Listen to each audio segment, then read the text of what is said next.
മീനുകൊട്സ്. എന്താ എഴുന്നേറ്റ് ബഹുമാനിക്കുന്നത്? ഞാൻ ഇരിക്കണോ? എന്റെ കോട്ട് കണ്ടോ? നന്നായിട്ടുണ്ട്. എന്താ ഇപ്പൊ ഇങ്ങോട്ട് വരണോ? വേണ്ട കേട്ടോ.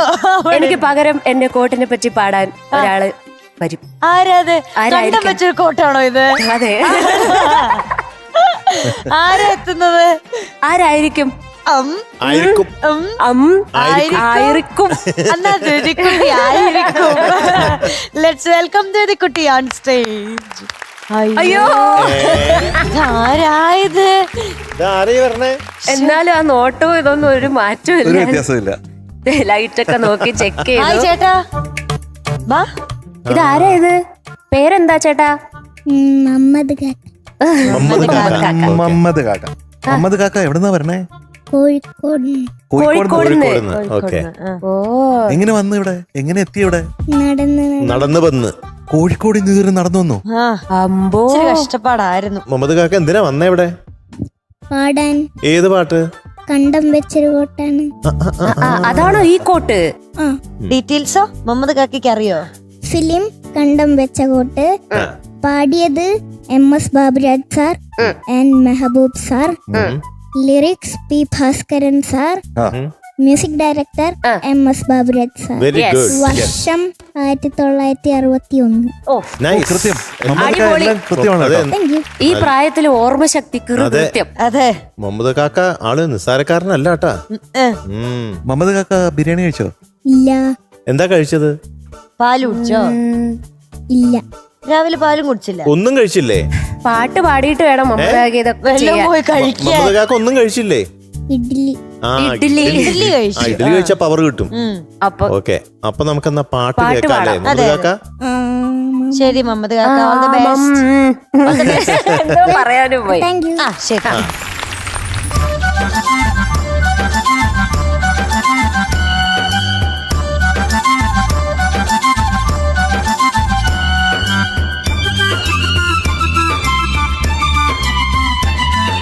കണ്ടം വെച്ചൊരു കോട്ടാണ്, പണ്ടേ കിട്ടിയ കോട്ടാണ്.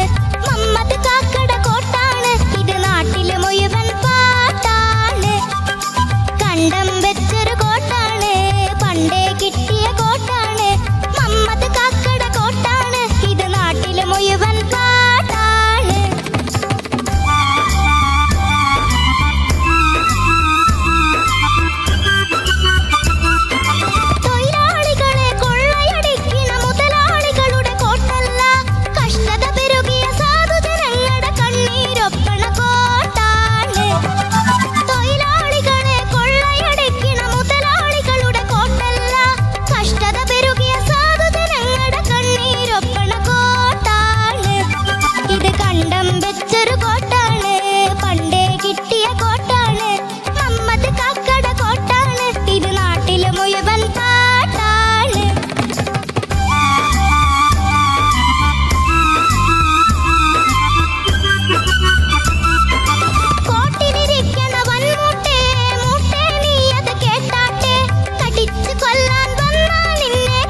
ആഹാ സൂപ്പർ കാലക്കി നമ്മുടെ ദ്യുതിക്കുട്ടി കാലക്കി very good very good very good. Muhammad കാക്ക ഒരൊറ്റ പാട്ടായിരുന്നു, ഒരൊറ്റ പാട്ട്. ഇയാള് തന്നെയാണോ പാട്ട് പാടിയെന്ന് സംശയം? അതാണ് അല്ലേ, ഒന്നും മിണ്ടൂല്ല. മുഹമ്മദ് കാക്ക എങ്ങനെ നടന്നത്? ബാക്കിലോട്ട് നടന്നില്ലേ? പിന്നെ ഫ്രണ്ടിലോട്ടും. അതെങ്ങനെ നോക്ക്, ഒന്ന് കാണിച്ചു തരാ. Super super. അത് മുഹമ്മദ് കാക്കയ്ക്ക് മാത്രം പറ്റുന്ന ഒരു കാര്യമാണ്. അതിൽ ക്യാരക്ടർ ഉണ്ട്, മൂശേട്ടെ, മൂട്ട, എന്തൊക്കെയായിരുന്നു, മൊത്തം പ്രശ്നങ്ങളാ. അതെ, കണ്ടം വെച്ചൊരു ഗോട്ട്. അതുമായിട്ട് ഇവിടെ വന്ന ആളാണ് നമ്മുടെ മുഹമ്മദ് ക, അല്ലെ? ലിറിക്സ് എങ്ങനെ കാണാൻ പഠിച്ചു? അത് വേഗം പഠിച്ച, അതെങ്ങനെയാന്ന് എനിക്ക് അറിയില്ല. അറിയാതെ അങ്ങനെ സംഭവിച്ചു പോയി. ഈ കുഞ്ഞിന് ഇത്രയും ലിറിക്സ് ബൈ ഹാർട്ടായിട്ട് വരിക എന്ന് പറഞ്ഞാൽ അത് അത്ഭുതമാണ് കേട്ടോ. അതെ അതെ, അത് മാത്രമല്ല, റബ്ബിന്റെ കൽപ്പനയായിരിക്കും ഇങ്ങനെയൊക്കെ പാടണം എന്നുള്ളത്. അത് ഈ പാട്ട് എവിടെ കയറിപ്പോയി? എന്റെ കൽബിനകത്ത് കയറിപ്പോയി. എന്താ കൽബെന്ന് പറഞ്ഞ? കൽബെന്ന് പാടിയില്ലേ? കൽബെന്ന് പറഞ്ഞാൽ ഹാർട്ട്, ഉള്ളിൽ കയറിപ്പോയെന്നാണ്. മനസ്സിൽ. അച്ഛനോടും അമ്മയോടും പറയാനുള്ളത്, ഇങ്ങനെ പാടുന്നത് ഈസി അല്ല എന്നുള്ളത്. ശരിക്കും ടഫാണ് ഇത് പാടാൻ. കാരണം ഈ വരികളൊക്കെ കൃത്യമായിട്ട് ഓർക്കണം. അത് ഇങ്ങനെ കോർത്ത് പോകുന്ന പോലെ പാടണം, ആ ടെമ്പോയില് പാടണം. അതേസമയം അതിന്റെ എസൻസ് ഉണ്ടാവണം. അപ്പൊ വെറും ഒരു ഫൺ സോങ് അല്ല ഇത്. അതിന്റെ രസമുണ്ട്, അതിന്റെ ഒരു സംഗീതാത്മകതയുണ്ട്, അല്ലേ? ബാബുക്കയും മെഹബൂബ് സാറും കൂടെ പാടിയ പാട്ടാണ്. അപ്പൊ ഗംഭീരാണ് കേട്ടാ. അപ്പൊ വൈദ്യുതി കുട്ടി, എനിക്കിന്ന് പാടിയത് വളരെ ഇഷ്ടപ്പെട്ടു. സൂപ്പർ ആയിരുന്നു, സൂപ്പർ സൂപ്പർ. ഇങ്ങനെ സംസാരിക്കുന്ന, അധികം സംസാരിക്കാത്ത ദ്യുതിക്കുട്ടി ഇങ്ങനെ പാടുമ്പോൾ അത്ഭുതമാണ് ശരിക്കും. മാത്രമല്ല, ഇപ്പൊ പറഞ്ഞ പോലെ ലിറിക്സ് മുഴുവൻ ഇത്രയും ചരണമുണ്ട്, അത് മുഴുവൻ കാണാതെ പഠിച്ച് ഇത്ര മിടുക്കിയായിട്ട് പാടി. പിന്നെ മാത്രമല്ല, വേറൊരു പ്രത്യേകത ഞാൻ കണ്ടത്, ഈ ഹെഡ് വോയിസിലേക്ക് സ്വിച്ച് ചെയ്യുന്നുണ്ട് ഈ പ്രായത്തില്. കുഞ്ഞു പ്രായത്തിൽ ഹൈ പിച്ച് പോകുമ്പോൾ പെട്ടെന്ന് ഹെഡ് വോയിസിലേക്ക് പോയി ആ ചരണത്തിന് എൻഡ് വരുമ്പോഴത്തേക്കും നാച്ചുറലായിട്ട് വരികയാണ്. അത് അങ്ങനെ കറക്റ്റായിട്ട് കൊള്ളാട്ടാ. ഈ പ്രായത്തിൽ ഇതൊക്കെ എങ്ങനെ പഠിച്ചെടുത്തത്? അറിയാതെയാണെങ്കിലും അല്ലേ? മിടുക്കി. ആ, ഇതൊക്കെയാണ് ഭാവിയിൽ റെക്കോർഡിങ്ങിനൊക്കെ ആവശ്യം. പ്രോഗ്രാമുകൾക്കൊക്കെ ഇങ്ങനെയൊക്കെ വോയിസ് നമ്മൾ സ്വിച്ച് ചെയ്യാന്നൊക്കെ പറഞ്ഞാൽ അതൊക്കെയാണ് വേണ്ട ക്വാളിറ്റീസ്. മെയിനായിട്ട് എല്ലാ ക്വാളിറ്റീസും ഉണ്ട് ഇപ്പൊ ദ്യുതിക്കുട്ടിക്ക്. ഫീലുണ്ട്, ശ്രുതിയുണ്ട്, താളമുണ്ട്, എല്ലാം ഉണ്ട്. മിടുക്കി. പിന്നെ ആ സ്റ്റെപ്സ് ഒക്കെ അടിപൊളിയായിരുന്നു. ആരാ പറഞ്ഞു തന്നത്? ഞാൻ തന്നെ സ്വന്തമായിട്ട് ഉണ്ടാക്കിയതാ? ലിറിക്സ് പഠിക്കാനായിട്ട് അച്ഛനും അമ്മയും സഹായിച്ചില്ലേ? എല്ലാം ഒന്നിനും സഹായിച്ചില്ല. കേട്ട് പഠിച്ചതാ. ഇത് സത്യാണോ? സത്യ തന്നെ പഠിച്ചതാണ്. അപ്പൊ ഒരു ശല്യമില്ലല്ലോ ഇതിനെ കൊണ്ട്. അപ്പൊ നിസ്സാരകാരിയല്ല. അപ്പൊ അച്ഛനമ്മയൊന്നും ബുദ്ധിമുട്ടിക്കാതെ സ്വന്തമായിട്ട് പഠിച്ചെടുക്കാനല്ല. Very good. ദ്യുതിക്കുട്ടി, സുഖായിരിക്കുന്നോ? ആ കോട്ട് എന്തായാലും പാടിക്കഴിഞ്ഞില്ലേ? ഇനി എനിക്ക് ആ കോട്ട് തരുമോ? ജഗത്തേട്ടന്റെ ചേട്ടന്റെ കോട്ട. ജഗത്തേട്ടന്റെ ചേട്ടന്റെ കോട്ടാണോ അത്? ശരി. അത് ഇവിടുന്ന് തയ്ച്ചതല്ലേ ഇതൊക്കെ? തയ്ച്ചതോ? ആണോ? മറ്റത് എനിക്കൊന്ന് യൂണിഫോമിന്റെ കോട്ടായിരുന്നു അല്ലേ? ഓ, ബ്രില്യന്റ് ഐഡിയ. നല്ല പാകാവുന്നുണ്ട് എന്തായാലും. കറക്റ്റ് ആയിട്ടുണ്ട്. ഇത് ചേട്ടന്റെ പഴയ കോട്ട അല്ലേ? നമ്മള് പണ്ട് ഗൾഫിലാണ് ഉണ്ടായത്. അപ്പൊ എന്റെ ഏട്ടൻ ഒരു 1ലും 2ലും പഠിക്കുന്ന സമയത്ത് ഏതോ ഒരു ദിവസം ഈ യൂണിഫോം ഇടണം. അപ്പൊ ആ യൂണിഫോം നമ്മ വരുന്ന സമയത്ത് ഇവളെ അമ്മ ചോദിച്ചു, കോട്ടുണ്ടോ? ഇങ്ങനെ കണ്ടം വെക്കുമ്പോ പുതിയ വാങ്ങണോ ചോദിച്ചു. അങ്ങനെ ആദ്യം എന്റെ ഒരു കോട്ടാ നോക്കിയത്. പിന്നെ എന്റെ ഏട്ടനോട് ചോദിച്ചാലും പറഞ്ഞു, എന്റെ പഴയ ഒരു കോട്ടുണ്ടല്ലോ, അത് തരാന്ന് പറഞ്ഞിട്ട്. പിന്നെ അപ്പൊ ഇത് കറക്റ്റ് ആയി. അപ്പൊ പാകത്തിനുള്ള കോട്ട്. അതെ. അപ്പൊ എനിക്ക് തരൂലേ നീ കോട്ട്? പാടി കഴിഞ്ഞില്ലേ? നല്ല സൂപ്പറായി പാടി. വരി ഒന്നും തെറ്റിയില്ല. എല്ലാം വേറെ ലെവലായിരുന്നു. അപ്പൊ ഇനി എനിക്ക് ആ കോട്ട് തരുമോ? കോട്ട് തന്നാ മാർക്ക് തരാം വരുവാണോ? നേരെ തിരിച്ചു പറഞ്ഞേ, മാർക്ക് തന്നാൽ കോട്ട് തരാം. മാർക്ക് തന്നാൽ കോട്ട് തരാം. തിരിച്ചുപോയി. അപ്പൊ മാർക്ക് തരട്ടെ? ആ കോട്ടിനുള്ള മാർക്ക് അങ്ങോട്ട് പിടിക്കുക മുഹമ്മദ് കാക്ക. 100 out of 100.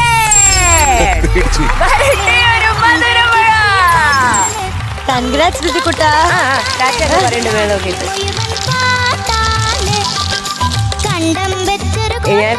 പോക്കറ്റ് ഉണ്ടല്ലോ. നോക്കിയെടുക്ക ഇങ്ങനെ പെറുക്കി. ചളങ്ങാത്തതൊക്കെ. എന്നിട്ട് അടുത്ത് കളയണു വേണ്ടാത്തത്. 10 വരെ എണ്ണേ. 1 2 അയ്യോ 3 4 5 10 വരെയാണ്. 6 7 സ്പീഡ് 8 9 10. ഓയ് 10 ചാടി കഴിഞ്ഞു. പെർഫെക്റ്റോ. അപ്പൊ അടിപൊളിയായിട്ട് പാടി ദ്യുതിക്കുട്ടി. ഹാപ്പി അല്ലേ? ആ ഹാപ്പി. എന്നാ പോയാലോ? എന്ത് വേണം? പറ. എന്തോ പറയാൻ പോയി. പറ. എന്താ ഒന്ന് പറ. Willy white. വില്ലി വൈറ്റ് വേണോ? അങ്ങനെ ഒരു ആഗ്രഹം ഉണ്ട്, കൊടുക്കാം. നമുക്ക് കൊടുക്കാം. അതെ. അപ്പൊ ഇന്നത്തെ പെർഫോമർ ഓഫ് ദ ഡേ ആരാണ്? ദ്യുതിക്കുട്ടി. അല്ല മമ്മദ് കാക്ക. ആ മമ്മദ് കാക്ക.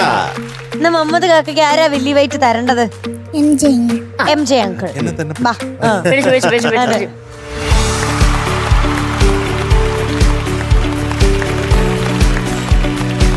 എന്താ പറഞ്ഞോണ്ടിരിക്കണപ്പോ? അമ്മയടുത്ത് എന്തോ പറഞ്ഞോണ്ടിരിക്കണല്ലോ. എന്താ പറഞ്ഞപ്പോ? രഹസ്യ. അത് എനിക്കൊരു ഐഫോൺ വാങ്ങിത്തരാൻ. അതായിരുന്നു രഹസ്യം. എത്ര വയസ്സുണ്ട് ദ്യുതിക്കുട്ടിക്ക്? 8. 8 വയസ്സിൽ ആഗ്രഹം അതൊരു ഐഫോൺ. എത്ര നല്ല ആഗ്രഹം. 100 വാങ്ങിച്ച ഐഫോൺ വാങ്ങിച്ചരാന്ന് പറഞ്ഞിട്ടുണ്ടോ? ഞാൻ പറഞ്ഞിട്ടുണ്ട്. ഓ ഞാൻ പറഞ്ഞിട്ടുണ്ട്. അവള് പറഞ്ഞിട്ടുണ്ട്. അമ്മ വാങ്ങിച്ചു പറഞ്ഞിട്ടുണ്ട്. കൊടുക്കോ? ഇല്ല, ആദ്യമായിട്ടാ പറയുന്നത്. സർപ്രൈസ് ആയി പോയി കേട്ടിട്ട് ഐഫോൺ വാങ്ങിച്ചു കൊടുക്കോ? അതാണ് ചോദ്യം. അത് ഫ്ലോറിൽ വെച്ച് ഐഡിയ പരമായിട്ട് ചോദിച്ചു തന്നാ ഞാൻ ആന്ന് അറിയല്ലോ. വാങ്ങിച്ചു കൊടുക്കോ ഇല്ലയോ? കുറച്ചും കൂടെ പാടി തെളിഞ്ഞിട്ട് വാങ്ങിക്കാം. ഓക്കെ. ഐഫോൺ എന്തിനാ? അതെ അതെ. എന്തിനാ? വെറുതെ ഇങ്ങനെ കളിക്കാൻ വേണ്ടിട്ടല്ലേ? ഐഫോൺ മേടിച്ച് കളിക്കാനോ? കളിക്കാൻ. സാധാരണ ഫോണിൽ കളിക്കാൻ ഇഷ്ടമല്ലേ? എനിക്കൊരു പഴയ ഫോൺ ഉണ്ട്, അത് പൊട്ടി. അപ്പൊ പുതിയ ഐഫോൺ അതുകൊണ്ട് പുതിയ വേണം. സിം ഒന്നുമില്ല, പഴയ ഫോണാ. ആണോ? അച്ഛന്റെ അമ്മയുടെ ഫോണില്ലേ കളിക്കാൻ? ഇല്ല, തരൂല. തരില്ലേ? എന്തൊരു കഷ്ടാണ്. ഫോൺ അതെ, പൊട്ടിപ്പോയി, അതിനകത്ത് സിം ഇല്ല, അച്ഛന്റെ അമ്മയുടെ ഫോൺ കളിക്കാൻ തരൂല. 8 വയസ്സിലെ ദുഃഖങ്ങൾ. സങ്കടം. എന്തോരം ദുഃഖങ്ങള്. അതെ. സാരമില്ല കേട്ടോ, ഇത്ര വിഷമം പിടിച്ചു നമുക്കൊരു ഐഫോൺ ജീവിതം ഇത്. ഓക്കെ. പോട്ടെ. ഇപ്പൊ തൽക്കാലം പല്ലേക്കാം നമുക്ക്. തൽക്കാലം പല്ലി കാണാം കേട്ടോ. ദ്യുതിക്കുട്ടിക്ക് വില്ലി വൈറ്റിന്റെ ഒരു ഗിഫ്റ്റ് ഹാമ്പർ.